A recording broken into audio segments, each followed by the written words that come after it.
Hi mga Mars!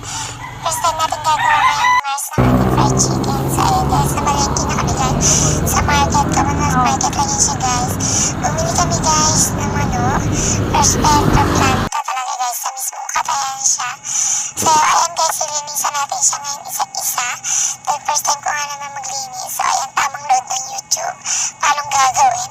Tanggal ko na rin guys yung mga natitirang balahibo kasi much better na check muna natin lahat no, para matanggal natin yung balahibo kasi pangit naman kung ganyan puro balahibo yung piprito mo. Baka lumipat pati yung customer charge. So yun guys, na-try lang natin siya guys minsan tanggal ng balahibo. Yan, na-try ko na rin magtanggal ng balahibo ng tao chores. So yan, pagtuloy natin yung unang